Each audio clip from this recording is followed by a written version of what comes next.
Hello and welcome to episode 23 of Friends from Film School. I'm Luke Pilgrim. I'm Brad Kennedy. And I'm Ellis Treese. And today on the show, we have a special guest. He is a Bulgarian-born writer and director named George Popov.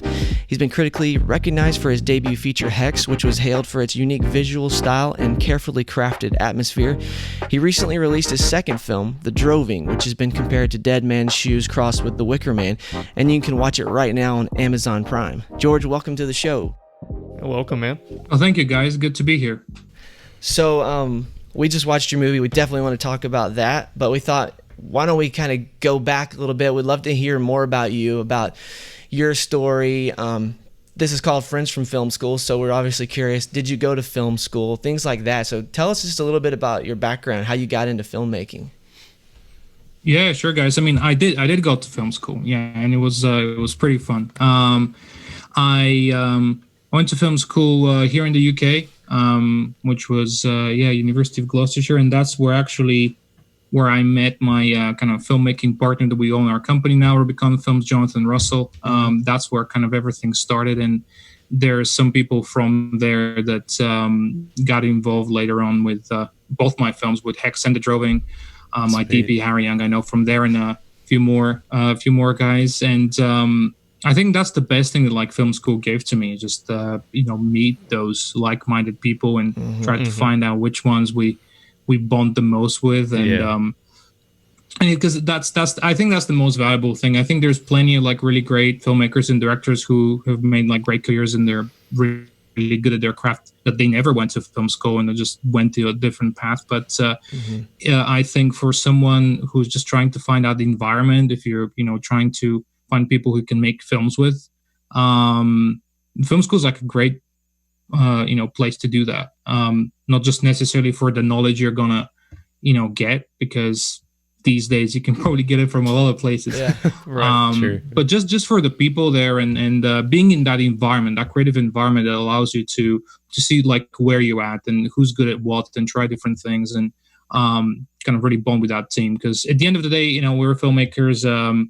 We can't do it on our own. I mean, you kind of can. Some people have been successful at it to some degree, but we're not painters, we're not writers. You can't just like get up early in the morning and be like, oh, I'm going to make a movie today. I mean, you can, but it's not going to end up in a theater. It's not, you need everybody, and it's a seven samurai of a step of like one by one. You gather everybody who's going to go with you on the adventure, and you want to make sure that those are people who, to complete the metaphor, will die with you defending the idea, and not someone who's like after 2 days they're gonna go like, I'm just here for the crafty. You're definitely. We all know those guys. You touched on things that we talk about at like almost every episode. That's the collaborative art form that we're all in, and then the reason why we think film school was such a great experience was because of what you just said. It was the people we met. It wasn't what we learned, because most of what we learned, we had to learn by doing it and by going out and making those films. We had some great professors and everything, but the people, the students that we met, there's plenty of them that we still work with today, and that's when you first make those bonds and those relationships. And I mean, how many like famous directors do we know? Like Darren Aronofsky, who's DP, like he met in film school, and they make all their movies together. Absolutely. So like even before that, like how early did you know that you wanted to direct movies? Or was it something that in film school you realized, oh, this is my path in the filmmaking world? Yeah, no, I mean, like, it was definitely way before that, because I grew up in a family that, my father, he's an artist, and my grandfather was a theater director, my mother an actress, so definitely a house full of crazy people in those terms. So I grew up around all of that, and I think when I was a kid, like I liked all of it. I mean, I didn't shy away from it anyway. I mean, I love when there was like actors coming out in the house, and there's like loads of jokes going around, and looking at my father's paintings and how they kind of evolved in different styles throughout the years, or all of that. And we've all been like film fans and music fans for different genres. So I think the more and more I grew up, I think more consciously than anything, because I enjoyed all of these different arts and aspects, I was thinking like, well, what is my thing? Like, where am I gonna really go down all of these paths? And I think I learned that I enjoy them all equally, and naturally turned out I was like, well, okay, what's the one art form that has all of those things in one place? Yeah. Right. And it is film, because I was greedy. I wanted it all, in one package. Yeah.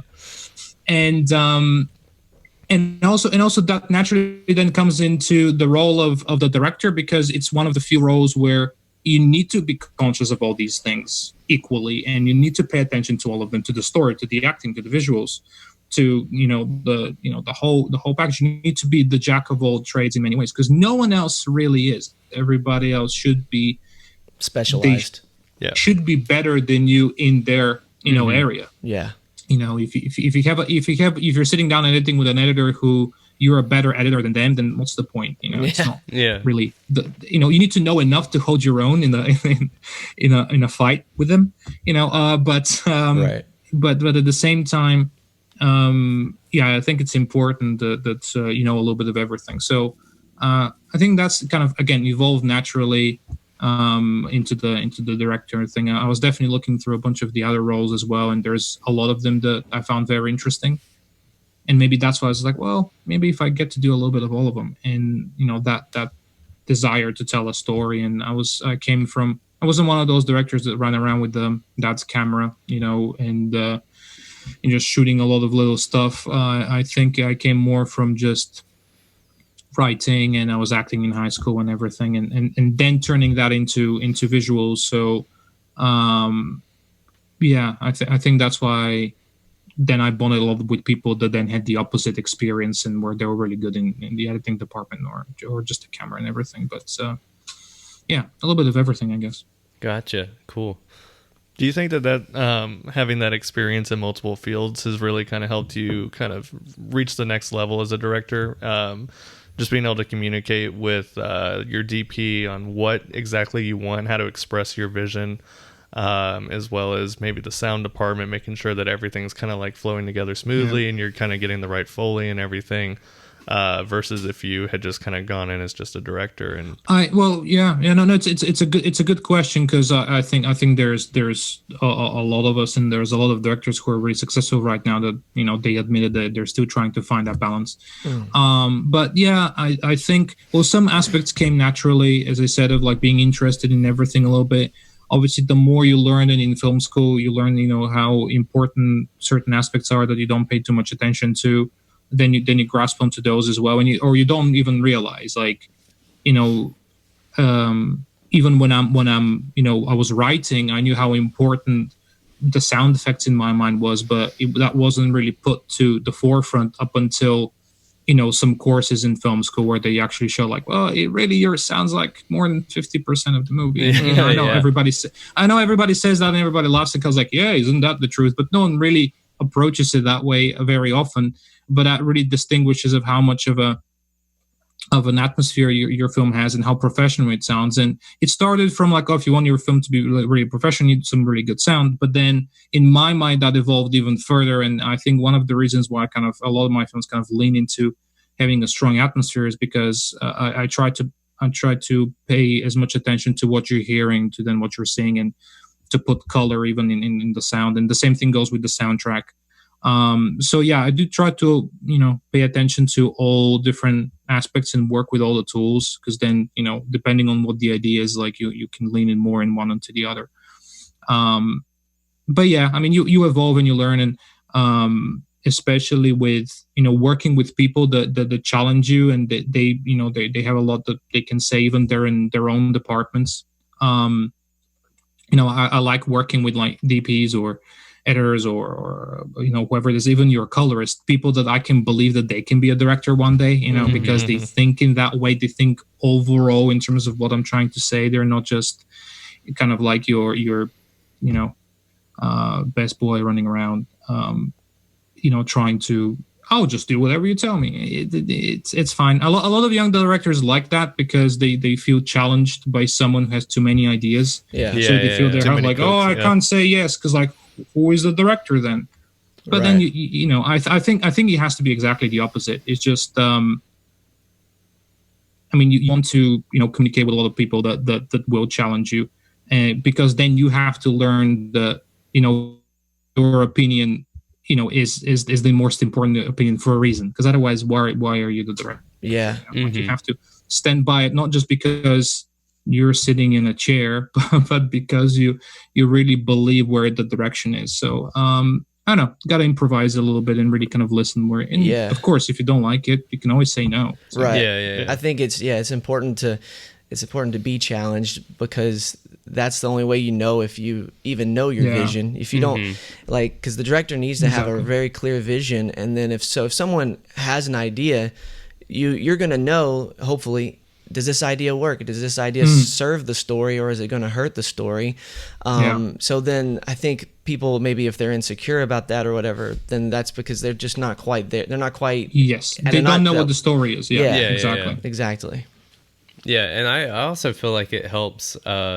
It's like the more people kind of focus your idea and make sure it's lining up, and they question it while you're in pre-production, production, post-production. It's going to make sure it's the best product it is before you get it to the audience's eyes. Absolutely. And the more they see the film being as much theirs as it's yours, I think you're just winning from that, because they want to prove something. They'll be like, well, okay, this is the one where I'm really going to show what I'm capable of. They're just showing it in their own kind of little corner.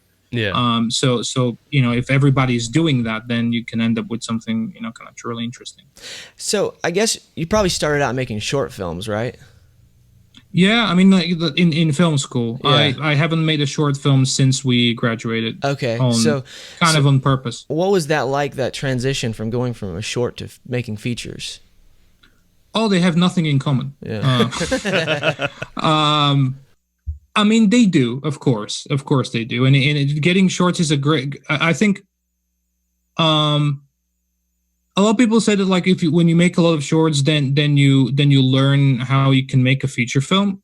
I think the more shorts you make, the more you learn about yourself. That's how I've used it, at least. I'm not saying that's any sort of, it's true. The truth is different from everybody, because all the different, it's different paths, and what do you know, what you don't know. I learned like a lot of obvious things, obviously, while making shorts, and you're going to start making shorts anyway. But in terms of, I never believed after a certain point that I should make like a $20,000 short, that's gonna, somehow that's going to be my stepping stone to then make me know how to make a feature. Because there's so many things that are different. It's a completely different form of storytelling.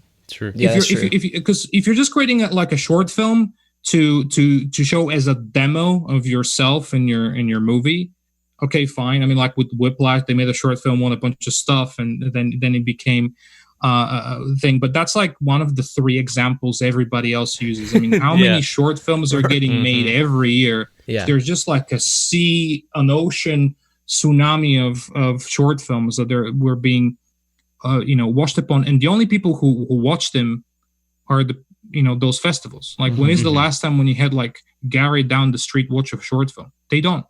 And I mean, I'm a filmmaker, and I care about other filmmakers, and I try to be part of it, and I don't even watch that many. I mean, and I want to. It's just it's the way it is, and to really. And I'm not just talking purely from a commercial point of view. That's definitely a point. But like as a whole, to really understand the format, then you have to start, thinking in that overall, kind of larger area. But you do learn a lot of your different aspects when you do a short film. And I think I learned a lot from short films, probably equally as much when I was doing a role not as a director than when I was also directing it. Because I think that short film should be your time to experiment and go like, okay, well, I'm going to try this and I'm going to try that. It's like, actually, I don't know much about sound. Well, go and be the sound guy on someone's short film. Yeah. Or do the camera of this guy, or act in someone else's short film just to see what it's like to be an actor. I think for experiments and stuff like that, it's great. But if you're going to put like 2 years of your life towards making like a big budget short film because you're going to win a festival or whatever, I don't know. Like, just put 2 years in your life to make a feature. I just don't really see it. Unless there's like a very clear kind of real reason for you to do that, which is specific to your own journey. I'm not saying that there isn't. Yeah, sure, but like I just didn't see the point in my journey. Yeah. So were you when did you graduate film school? That was 2014. 14. So that makes it 6 years now. Okay, so Just about. as soon as you graduated, you started making features, basically, right? Well, pretty much. I mean, me and Jonathan, our first, like, I went into the university knowing that I wanted to make a feature, and like that's what I mentioned earlier. Is like, I didn't really, use what the university gave me. I was kind of like trying more use it to what I wanted from it. I think because it's such a non-specific journey, as we said, of what can happen. I think you kind of have to go there with a clear view. Yeah. And I'm glad that I didn't went to university when I was 18, but I was already like 21 because I really knew what I wanted. I didn't just go there to just, party, man, because that's also fun.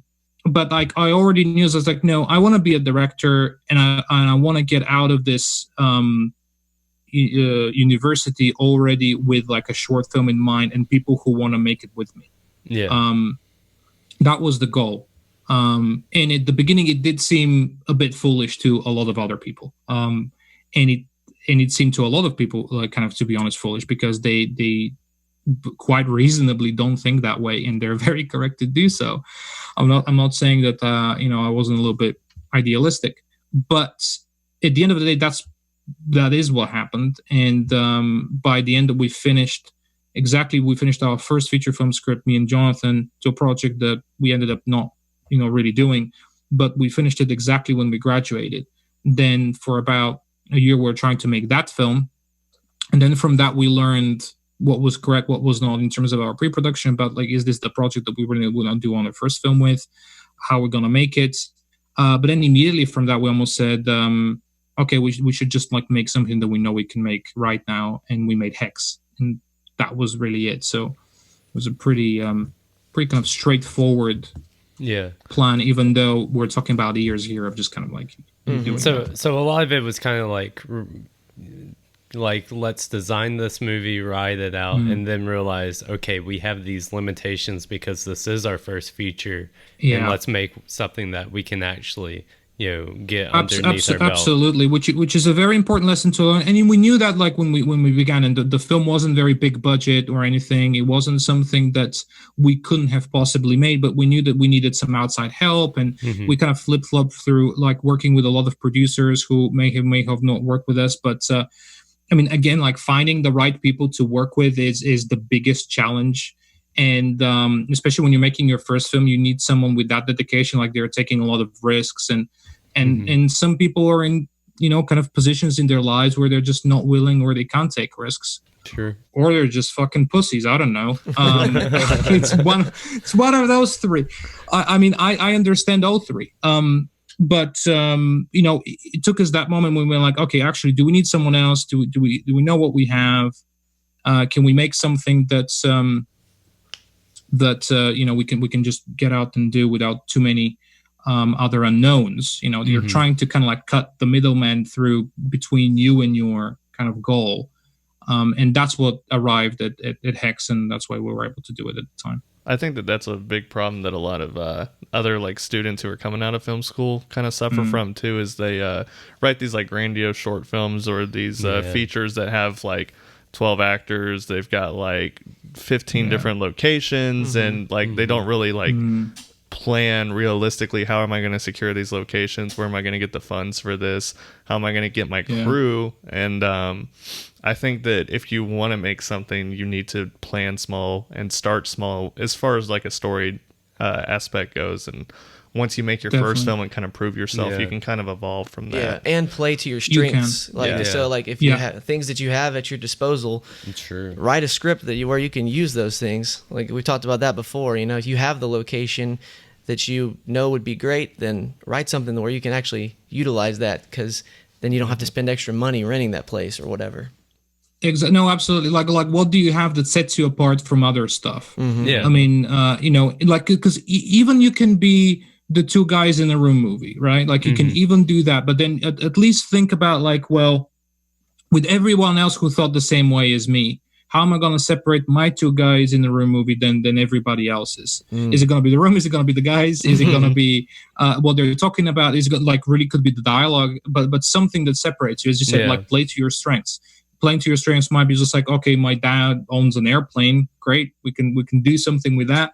Or your strength could be just like, no, I have a very unique experience in my life that not too many people know about. I have this very niche idea, and that's what's going to set my film apart from the rest of it, even if it's not something that's in kind of quantifiable as production value or cameras or whatever.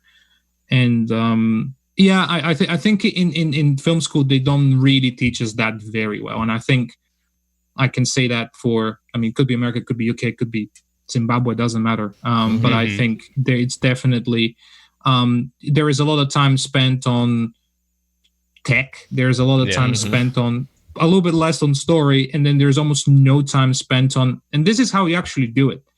Right. Because it very quickly, even when you have courses about producing and stuff, I mean, they bring some producers in, but everybody's, usually speaks in kind of pretty fugazi terms of, so when you get your funding, and, these things happen, it's like, right, so let's concentrate on that bit, right? Like, let's concentrate on this thing. And I'm not saying there hasn't been like absolutely great, talks at uni or great kind of information specifically for those things, but you kind of have to seek them out.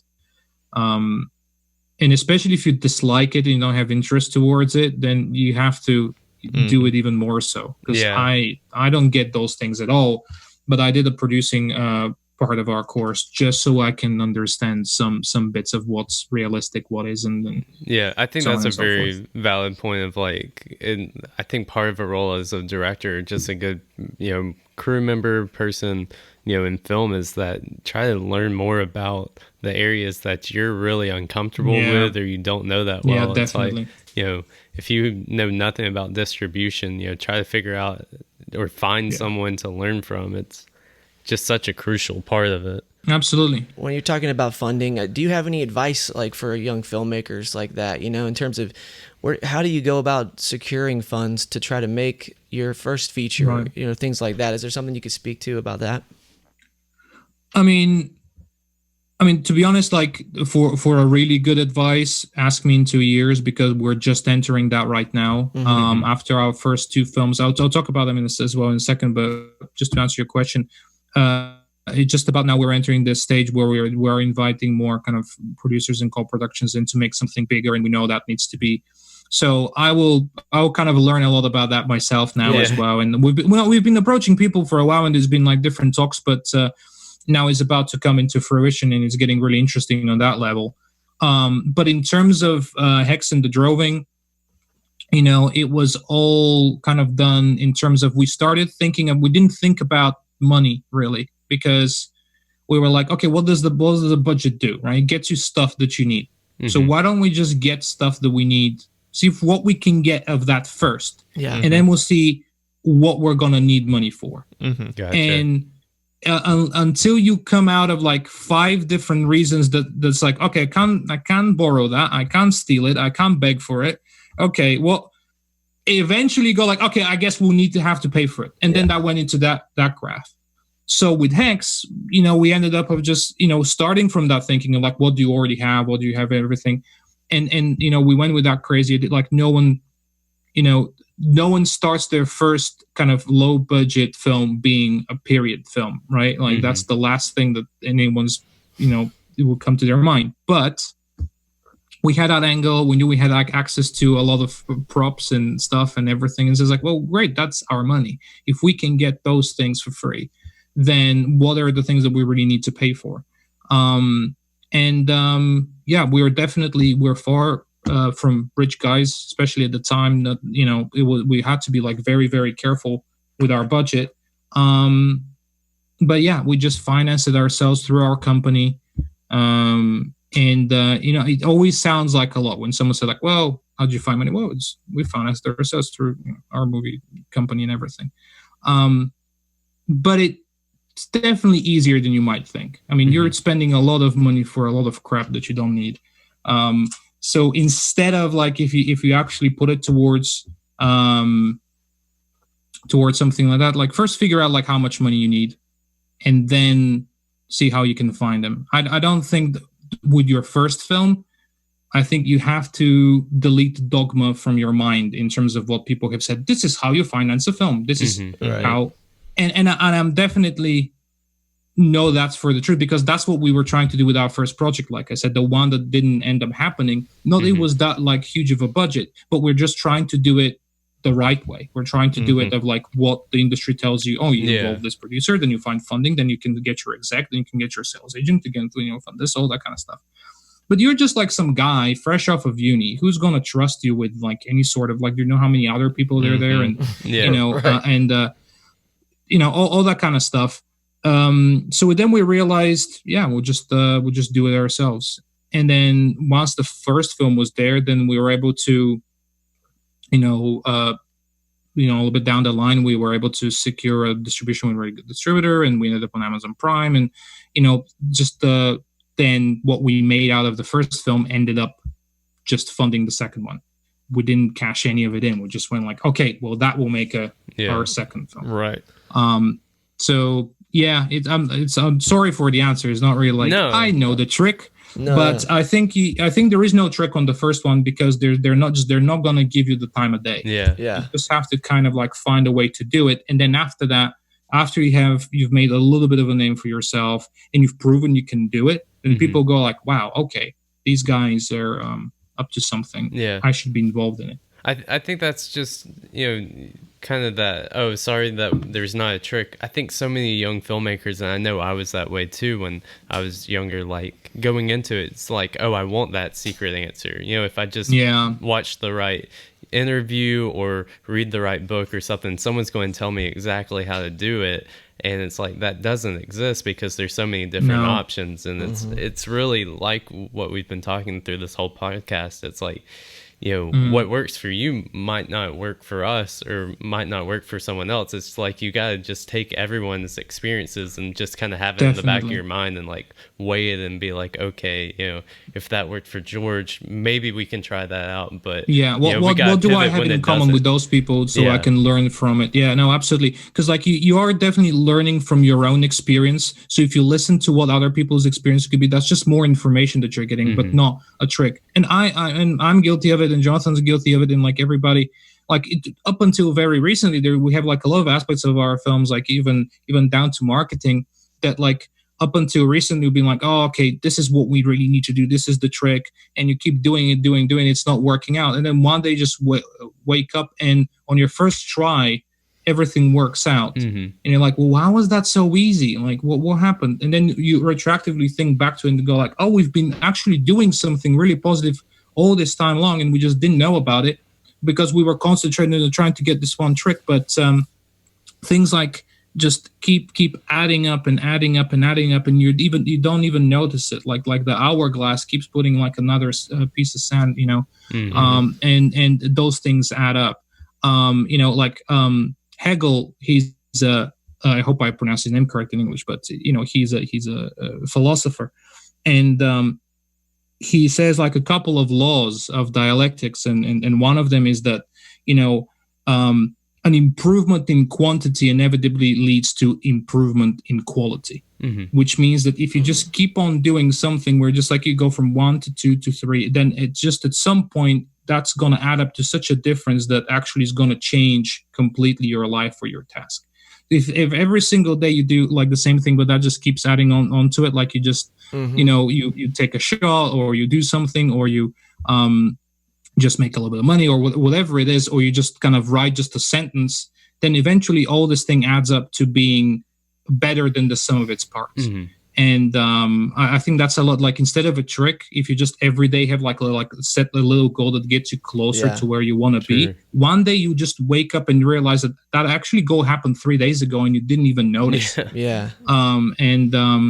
That's like I heard hard to believe. I was listening to a podcast yesterday, and comedian Bryan Callen was talking about something similar to that, where he's been at this for like 25 years. So people look at him and it's like, wow, you know, you're really successful or whatever, but he doesn't feel that way necessarily, because he equated it to like throwing rocks at sparrows or something, right? Mm-hmm. And he was like, if I did that every day, you know, and I'm throwing rocks all day long every day at the sparrows, I might have 3 or 4 at the end of the year, but I'm throwing like hundreds and thousands of rocks. Yeah. Then someone comes to my house and I've got a wall full of them, and it's like, that's 25 years of rocks I've been throwing at sparrows or whatever.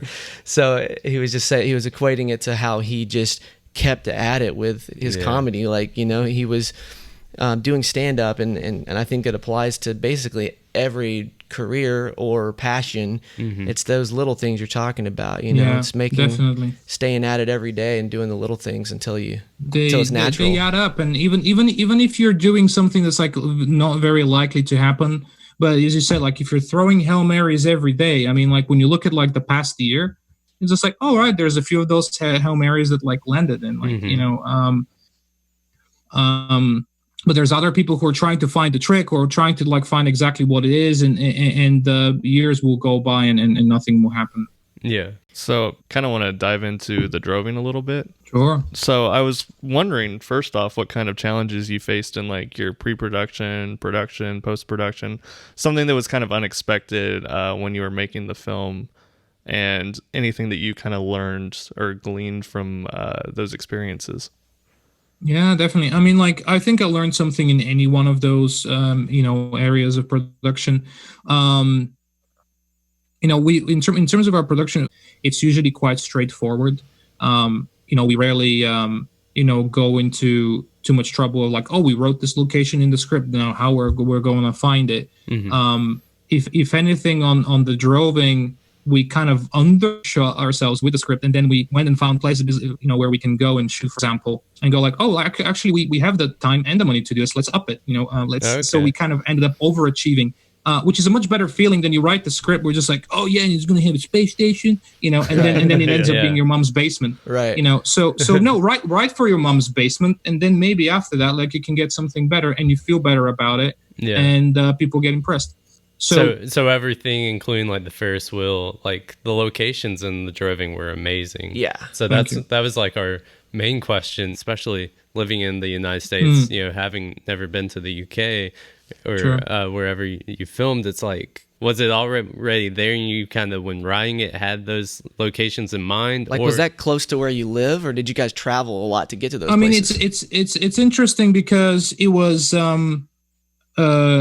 Jonathan moved to a location of the UK, which is towards the north. It's called the Lake District, which is where we shot, which was right about the time when we were making Hex. And then when we were celebrating the Hex premiere, we also like went up there, and we had like went to some festivals and stuff. And this is when I really looked at the place, and because you know, most of the people that I make these films with, they're all English, born in England, lived there all this time, so they know all these things.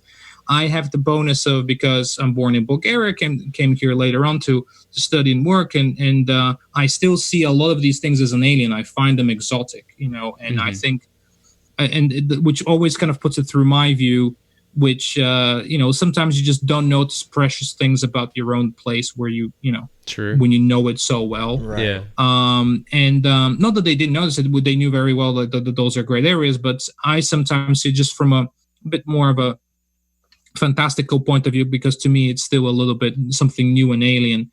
And so when I was there, and we were at they had like some sort of Christmas lantern festival, and it wasn't the same as the like the one that we have in the droving, but it just, they had some about that vibe where like everybody was happy, and they had like big lanterns everywhere, and the whole place was so happy. But then the landscape gave me so much kind of melancholy about its colors and everything. Yeah. So I just turned towards him and I said, like, well, I think it would be a cool thriller if we had like someone, you know, like a quite dark story, and we had like a chase through one of those, parades. And what do you reckon? It's like, yeah, that sounds good. But that was it. We just mentioned it, and then probably about a year later, when we're working on some other stuff, we were thinking about our second film, and we wanted to make something that still retained a lot of the feeling of something, you know, like Hex, that has a bit of a kind of a fairy tale kind of dark aspect to it. but do it in modern day. Mm-hmm. And then that's where that idea of those locations came back. So once we knew the area where we were shooting and the story to some degree, then we were like, okay, so what's cool now in the area where we can just go and grab, and what do we need? And we just brought, like when we're writing the script, I mean, for example, the scene with the hermit where they talk in the hut, Mm-hmm. that was just a hut, in a field, I guess, in the script. Like we knew that we were going to find something cool. But again, we kind of undershot it, like making the scene work for even a more of a simple location. And then as we were doing that, like we were just constantly on, Google Maps, Google Earth. He was making trips up and down. We were looking at different pictures, and we're trying to find like the most impressive extreme locations we can find, and then go like, well, can we actually do that? Mm-hmm. Can we do something as crazy as this? I mean, not even need to talk too much about the ending, but we do have kind of a quite impressive cave location at the end. That was cool. And I mean, the original cave that was in the script was kind of even smaller than the kind of the first one that you see in that final section. Mm-hmm. It was kind of just a normal cave. But then we wanted to go like, okay, how can we go super far? Can we find something ridiculous and to elevate those things even more? And we got every single one of them. Maybe there's like only a couple of locations that were pretty beautiful, but we didn't shoot there only because just the story reason wasn't very good enough. It was just kind of pretty.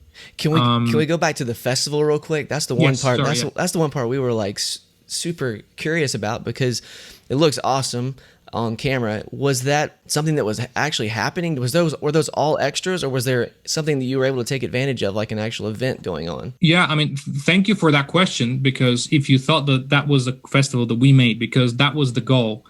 So yes and no. This is an actual festival that happens in that area. Okay. Every year. So from the initial inspiration, which was that other festival, which we actually have that couple of shots of that Christmas festival as well. You just wouldn't know about it. Nice. That's cool. We just went there because and it's like, okay, if we're shooting in the real festival, I would rather shoot it too. So if we miss something, like I can just grab it at the other one. Yeah.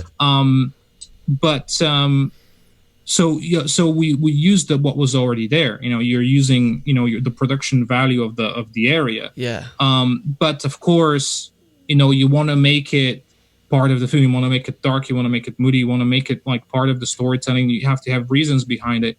So the way to do that, we knew, was going to be by concentrating on the right things in the festival and shoot a lot of footage. So then in the editing, you can make that atmosphere and story like really, really happen.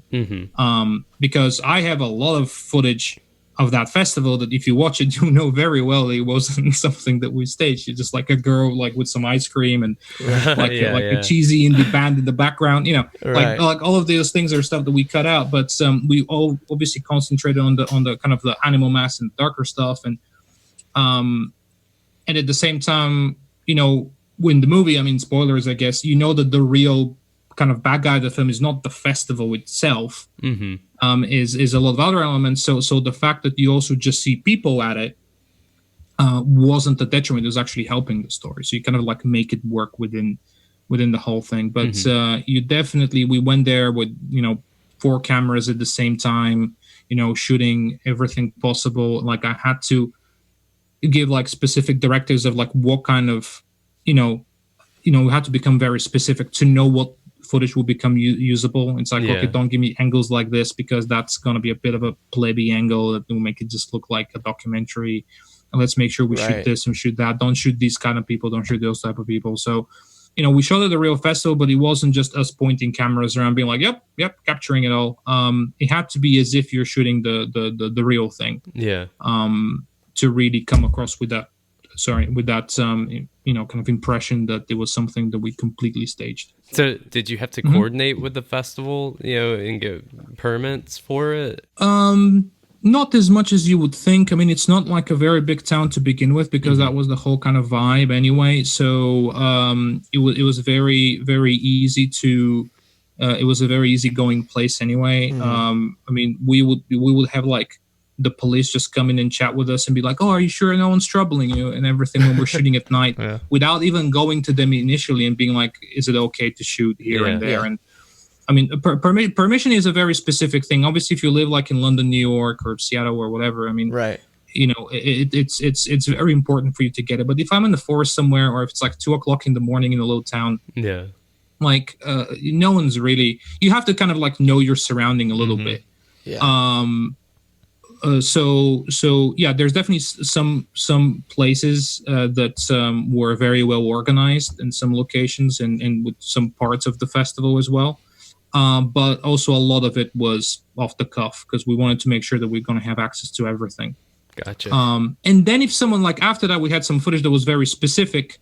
Then we might ask, actually, can we use this? Can we use that? And then obviously the answer was always yes, because they saw how they can benefit from us and we can benefit from them. Because then and now we have a lot of people from the States and Canada saying, I have to go to that festival. I have a new bucket list. So the festival and the people who organize it are very happy about that because it definitely brings that to it. And we're going to do more events with them, and we'll try to make it an annual thing where we do this droving thing.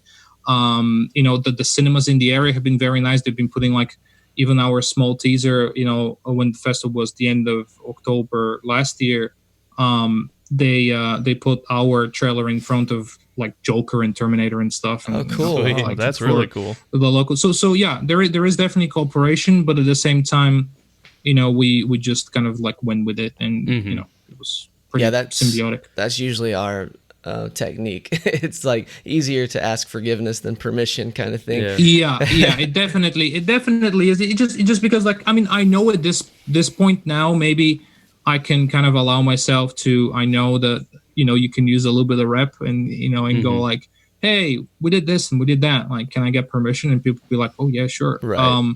Some people, not all of them. Very small amount of people will get impressed. But I know I can pull that. But at the time, I was like, I don't want to risk it. You know, let's just do it and then see what happens. I think part of it too is we work out of a small town here in you know, Georgia in the United States, and it's like we kind of have a similar you know experience with the town where they're really welcoming and forgiving because it's like it benefits them just as much you know as it benefits us. You know. They'll help promote us. Absolutely, I agree with you. It was such a great thing. Like, you felt like the whole town at night was just the most beautiful Hollywood backlot, you know, because you just like everything was for you. You know, sometimes you have to like the only thing like it's like we've just wasted a lot of time on people just being excited and talking like, so what are you guys doing? Would you like a cup of tea? It's like, Grandma, it's 3:00 in the morning. Are you sure? Go to bed. Are you sure you want to be doing this with us? Like, come and watch, no problem. But it's so lovely. I'm a city boy. Like, I'm from the capital of Bulgaria, Sofia. It's a big place. So I mean, I like all that kind of stuff. But I've definitely gotten used to just that kind of like small town people being fascinating with things that don't usually happen there. Right. And as much as I can, I'll try to shoot in interesting places like that as much as the story, you know, goes with it. Because it's just a different sort of approach. So for a lot of those locations that you used, I was kind of curious, we were talking about it. Did you have to hike to a lot of those locations with all of your gear in tow? Like the mountain shots. Yeah. I mean, there is, so a lot of the mountains, yes. I mean, the thing is, we did have a Land Rover that was taking a bunch of equipment of just the biggest stuff towards one of the places. But, you know, you've seen that hut, or bothy as they call it there. I mean, it's right on the edge of a cliff. Like, there's no way you can get there with anything. There's not even enough flat surface for a helicopter to land on. So, you know, very, very difficult to get to. So all of that was just, you know, you trek it, you Mount Doom it. So, yeah, exactly. A lot of that. A lot of quotes from Lord of the Rings happened. But, you know, a lot of that for sure. So it was pretty devastating on the body of carrying a lot of stuff up there and back, and it was of course we were like, oh yeah, Johnny, we should shoot in November because it would just look amazing, you know. And it's like, oh yeah, November in the UK. I'm a kind of more of a traditional guy. Like if I have a winter, I want it to be snowy. You know, like I can live with that. Like in Bulgaria, we have all 4 seasons. Like the summer's hot and the winter's snowy and the spring is springy. Yeah. Here they don't have that. They just have like one kind of season of like a little bit less wet, a little bit more wet. Which is beautiful. I mean, I love it, but for for shooting purposes, sometimes. How big was the crew and like I was wondering how much equipment were you having to carry? Was it a big crew or did you have a smaller crew for this stuff? No, that big. I mean, we definitely upgraded. Like since Hex, we added like a few more people in because we had a very tight crew on the Hex. But again, we just brought people that we know we're gonna need. Extra camera person, a few more runners, stuff like that. Just get like the absolute kind of again more essential people. But also in a lot of places, we knew we were shooting in like a very tight locations or very hard to get to. So even in some cases we could have had more people in to help more. It would have been more of a hindrance than not. So you kind of had to work with this, and this is actually a lot of the reasons why a lot of bigger productions they have to shoot in some more or at least back in the day, and that's some of it's carried on now. They have to shoot in places where they know they can have like access, or they eventually like, well, I guess we'll just build it and have everybody here because they have so much kind of crew. But I have been just a guy. I was like a second AD on a really big thing in Bulgaria, like in Sofia. They shoot a lot of in New Buyana, like the Expendables movies and stuff like that. And on that backlot, I was on a friend of mine who had one of those like huge short movies. Like it's 100,000 short movie. I'm like, all right, cool. I'll be right there. So I went there and they had absolutely everything, truck soldiers stuff, and I was just there helping with the actors and everything. And I was just sitting there and going, and that was before Hex even, just looking, just like most of these people are doing nothing right now. What's going on? Right. Like, why are you burning money? It just happens so often. So with our films that we made, especially for the first, even in the second one, we're just kind of like, there's so much fat that we can cut and no one will ever know. Like it's just no. I think you have a similar outlook to us because we are the same way. I don't think most people realize that you can have too many people and it can be a hindrance because if you're sitting there, if there's people that aren't doing anything, then that's like wasted money if you're paying them. And then you got to feed extra people too. There's a lot of money that goes towards food. I mean, like even now, like even on these films, I had like moments when we were doing some work and there's still like a few people who are just kind of just chilling, which is absolutely fine because like in those cases, in a bit they'll be important, but in those big films, I just don't know it. And now that we're trying to do things that are a bit bigger, I mean, I'll probably be one of those. I'll probably seem like such a idiot to some producer. Be like, do we really need all of that? Like, can we all save those money or something else? Be like, George, shut up. You don't know what you're talking about. You're an indie guy. Just listen to the big guys now. Right. Yeah. What kind of camera did you guys shoot with? It looked like it did really well in low light, so we were curious about that. Well, exactly for that purpose. So of course, we shot on a Canon C100, which is like the 300. You're just missing out on a few bits. So it's not your Alexa, it's not your Red, but we had a quite easy access to it, and also we can mount it on a few very handy Movi gimbals that we know that we were going to use in very well, and it was very compact. And especially, I know that those series, I mean, I've shot a lot on the 300 at uni actually, so I just knew that it can get that low light capability that we need. There's probably a few cameras that I know that can do it, to some degree, even better. But it was good enough for what we needed there, and served the purpose, and type of, it was good enough for what we needed. Did y'all use the same type of camera for Hex as well, or what did y'all shoot Hex with? No, and like Hex was like even more simple. It was 5D Mark III. We shot it on that's cool. No, absolutely. And for both of these films, if there's things that like people keep on praising more than anything else, it's like how they look and they ask a lot about cameras and stuff, and it's always very nice and humbling to hear all these things. But honestly, it's just composition and color, and especially on the drawing, and like some very specific color correction. The lack of a good camera should never put you off. And when 100%. I say good, like they're so close. Yeah. I mean, I have seen short films actually being shot on Alexas and stuff, and like, which, they just still look like short films. It's like, that's what they shot the Avengers on. Well, it doesn't look like the Avengers. Yeah. Exactly. We have the same philosophy. Like, me and Luke, our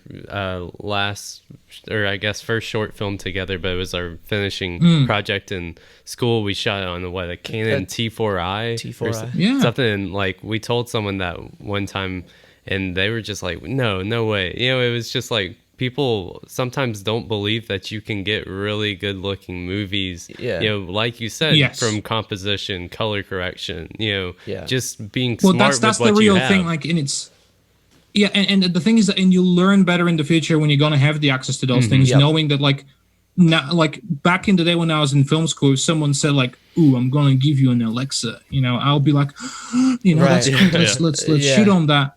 Right now, I'd be like, whatever. I could get like access to that if I want to. Like at the time, if someone said like, "Oh, I'm gonna get you like your access to a really good gaffer," that's what now I'll get excited by, or just like some sort of expertise when I'm kind of like, "Ooh, cool!" Like all these different tools that now we can use. This cool little thing that now we can have. If it genuinely like adds a lot to it, of course I want it. Like I'm not anti-tech in any way. I mean, I love it when it adds like a whole, but it has to have a whole dimension, not just a couple of pixels. And also I'm not, at least at that stage of what I'm doing, I'm not like a super fan of that like super crisp, pristine kind of digital look. Like both Hex and the drawing are a little bit dirty. I kind of like having a little bit of atmosphere in the actual picture of the film, and just like more grainy quality to it. I've never really felt like I really needed like some specific selections. But what about, have you found anything in terms of distribution, like requirements for cameras and things like that? And when you guys were trying to get distribution for these, was that an issue at all in terms of what you filmed on? Or does that matter? Mainly no, I would say. The only thing that can be a thing is depending on what your distribution is. Obviously, if you're doing like, if you're somehow thinking that you're going to do some sort of mass theatrical distribution, which is funny, obviously, in many ways. I mean, I'm not saying that it doesn't happen, but like, right now, there's not even like real films in the theater, let alone your little movie. And so when the films come back, like we'll still be watching just things on Netflix anyway. So, but now if you're doing like a more of a great like general release, like you have to think about that. You have to think about some of your capabilities on a really big screen. But I've seen both Hex and the drawing on a big screen, and they still look very good even with those cameras. Again, like your color correction, all the other stuff. They're very important. In terms of digital distribution, not really. Again, if it looks good, there are some countries and there are certain markets that do care about 4K for some platforms. So if you want to hit absolutely everything and everywhere, you probably want to go 4K, for sure, which is not very hard to do these days anyway. We didn't go for it for a lot of reasons, and we thought that also the difference that would be marginal at the end of the day, what we can get and what we cannot get. So and we already had a relationship with a distributor to begin with, so that wasn't a problem. But no, we haven't been camera discriminated from as far as I can think. But some very specific areas. But at least if we're talking about first movie stuff, I don't think you should be worried about that. Yeah. I mean, Tangerine like won festivals and stuff. And it looks beautiful. It's like iPhone. What was it even, like a 5? A 4? I don't know. I mean, right now you have in a modern iPhone, you have a camera that just blows it out of the water. But can everybody shoot it? Not really. Yeah. Right. So, like, how did y'all enter into that distribution deal? Yeah, that's a good question. I mean, initially with Hex, I think well that's the thing with a feature film, right? I mean, that's the main difference between that and a short film. Because, like as I said earlier, a short film, you have to have a very specific view of what you're doing with it. If you want your short film to actually be distributed, it's very difficult. But if you have a feature film that looks all right and you genuinely believe in it, I'm pretty sure that these days it's not going to be too hard. And I know that sounds like, oh yeah, it was easy. No, it wasn't. It wasn't that easy. And I think maybe your first distributor is not going to be the best in terms of how much money they're going to put into marketing or how much kind of like rep they have through like a lot of markets or whatever. But so if your film is not like of that great quality, so a lot of distributors are saying no when you send them your email, I think you eventually will land on one, and then maybe on your next film will be even better one. Just whatever you're trying to do, try to go for a distributor that does not try to rip you off. Yeah. I think you will learn more from someone who are genuine and they're maybe a little bit more new like you are. And that's where the deficiency is going to come from, not from someone who's like, oh yeah, I'm a big whole producer, distributor guy. Yeah, I'll get your film. Split is like 20% for you, before. And and also we need to cover all of our, marketing costs and stuff, and you'll never get anything. And you don't learn anything from it. But you're so happy that your film's going to get distributed that you're not even thinking about it. Yeah. There's a lot of great places where they talk about that. So I mean, first of all, if you're aiming for if you think your film's like really good for certain festivals, just start from there and see how it goes with the whole distributor thing. Like I personally believe that the day and age of you go to a festival and then there's like a bunch of distributors waiting there with a checkbook to buy your thing. Yeah, that's gone. That's for the Kevin Smiths and Quentins of like I was 2 years old when that happened. So there's still people today thinking of like, oh, that's how it goes. Yeah, that's how it went in 92. Right. So things have changed. There is a lot of platforms out there. There's new ones coming out every day. They all need content. They need to get it from somewhere. So make a film that you can imagine seeing on any one of those platforms. If you do that, I mean, I bet my ass you'll find a distributor. So, but if you made a film you cannot imagine yourself watching on Amazon Prime, that's the problem's not in the distributor. Yeah, that's good advice. Yeah. So, like, was it reaching out to a lot of different ones, doing research through email, and then reaching out to them?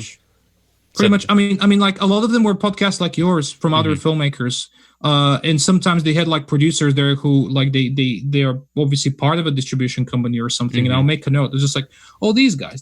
Oh, these sound good. Okay. These sound honest. These sound like, oh, let's just send an email, and say like have your trailer done, have your poster done, have you like just like a sales pack for them to get it. I mean, these days you can even like just go through.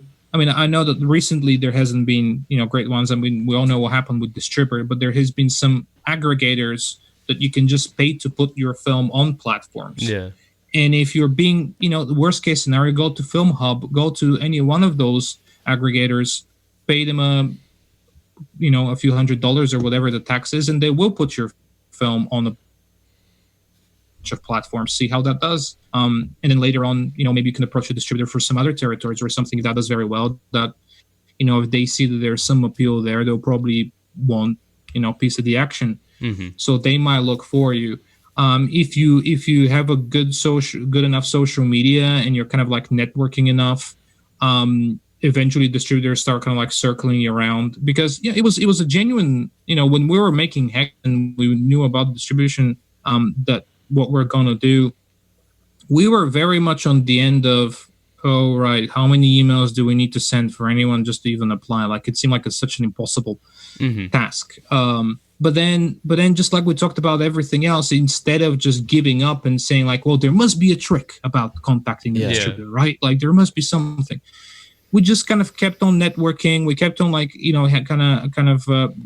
trying to put a good word, with ourselves, trying to put the film out there ourselves. And then eventually we got approached by someone, and they are not the distributors that we ended up being with now, but they were great guys. from Texas. They were just not at the level where they can do just enough for the film to, go to even bigger stage. Yeah. But at the time, for us, felt like we signed in with the, Lionsgate or something. Yeah. Right.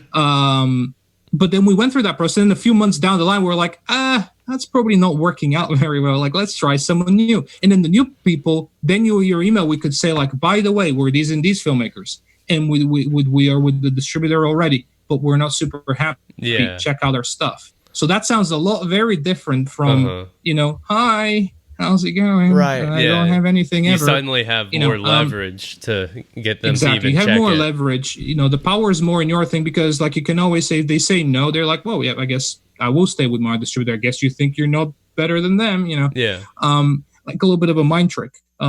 So try to just get on with somebody so it just kind of sounds good. Like, I know that's a bit of a kind of cynical advice. Yeah. But even if you get somewhere, I mean, at the time, we just with Hex, we just worked directly with Amazon Prime. We just put it there first.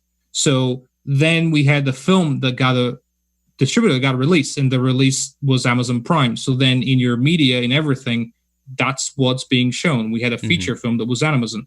We didn't really have a distributor. We just, went by the guidelines and we just uploaded it there. Yeah. So the fact that we had a film already, that got us the first distributor that wasn't very good. Then the distributor that wasn't very good gave us the leverage to go to a better distributor that we're working with now. And who knows what the future will be like, go maybe even bigger. But that every single previous step, even though it might not be enough at the time, it gives you the chance to put your, foot forward for the next one. It's like what you were saying earlier. It's just kind of building off Yeah, of it. yeah. I think so. That's the most secure way to do it. But in a while, just once in a while, that nothing's preventing you for like every 10th email that you do is to be to someone ridiculous, the Hail Mary, that like, oh, my workout, but don't rely on those. Like have your kind of like underestimation, overestimation, and kind of like just about right that you think that it might work out. Yeah. Awesome. Well, I think that's a great note to end on. We want to definitely encourage everybody to go on Amazon Prime, watch The Droving. Can they watch Hex there as well, right? Yeah, they can. Like it's absolutely still on there. Hex is on even a lot more other platforms. If you have like Tubi, you can even watch it for free there as well, because that's just ads. Okay, I mean, cool. you have it on Apple Plus, and you'll find it on a bunch more other places. But for The Droving now, it's around the world on Amazon. Great. Yeah. So definitely go watch that, everybody. Thank you so much for coming on. This has been great. I feel like we've learned so much talking to you. You're our first guest. No, thanks, guys. Me too. Yeah. From overseas. So that's really cool having someone from the UK on the show. We'd love to stay in touch for sure. I think we have a lot in common. So let's definitely. No, absolutely. No, it's always great. And like, as I said earlier, I mean, they keep saying it, but networking is a big part, and just of being with like-minded people and just trade knowledge and experiences, and kind of it's always good to for filmmakers to kind of chronicle each other's movement and success, and keep helping each other. I think it's important. Yeah. Absolutely. Awesome. Well, thank you so much for coming on the show, Thank you, and guys. thanks everybody for listening. We'll see you next week. Absolutely. See you. See ya.